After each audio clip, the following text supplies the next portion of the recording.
This is Hannibal here with a weekend news update. AEW did one of its lowest ratings for Dynamite in a long time, 0.23, and had just over 3,000 fans in a 20,000 arena in Quebec City last Wednesday. And it's making a lot of people wonder, why hasn't Mercedes Monet wrestled yet?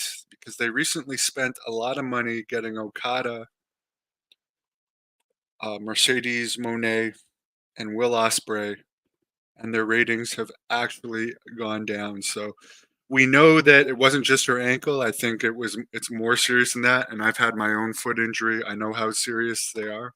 I'm dealing with one still now. But could she still be injured? Why are they waiting to give her a match?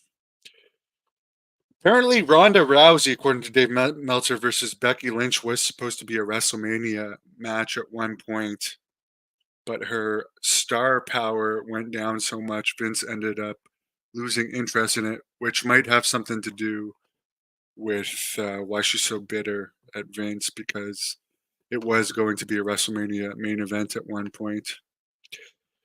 Apparently, I was listening to the same interview with Dave Meltzer on the Wrestling Observer Radio. He was saying when Austin and The Rock left WWE, there was a drop in business, and hence when The Rock is back now, it's going up. But when Cena left, there wasn't a drop in business.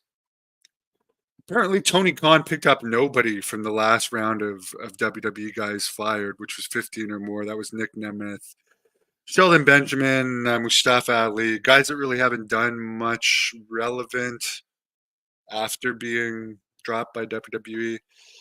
And it's true that the guys from WWE and girls that actually become bigger stars in AEW are the ones that haven't been cut, but moved from one company to another. Andrade may be the exception to that, and same with Miro. Miro has been awful in AEW, but overall, the people that have left WWE to go to AEW get a push. Speaking of AEW, Brian Danielson is going to wrestle Blue Panther Jr. At the main event of Arena Mexico for CMLL next week. They did have an AEW versus CMLL match this weekend in Mexico, where Blue Panther, Ultimo Guerrero, Mystico, and Volador Jr. defeated Brian Danielson, John Moxley, Cadio Castangoli, and Matt Sydal, with, of course, Matt Sydal submitting to Mystico. I didn't even remember that Sydal was still with AEW. So I guess he was the designated job guy. I still like the golden era of WWE better than the Attitude Era, but Attitude Era was a close second. James, no drop of Cena because no one could see Cena leave. Well, I think eventually there was he definitely has boosted ticket sales and ratings a bit when he has come back, but I think that his sympathy towards certain countries that have a lot of heat might not help him. Might turn off some fans. Why is he doing humiliation rituals at Academy Awards? Well, he was on the Academy Awards. It was one of the main things people talked about from it.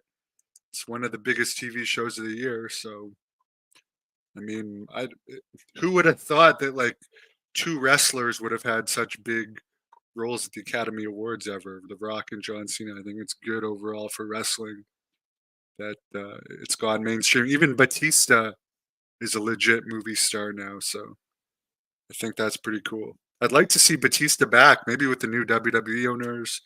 He would come back. There's a guy that Batista and Goldberg are two guys that I mean they could make it more of a difference in AEW than the three signees I talked about earlier. But Batista might not want to come back to the secondary company. But I think Batista, a lot of people miss him.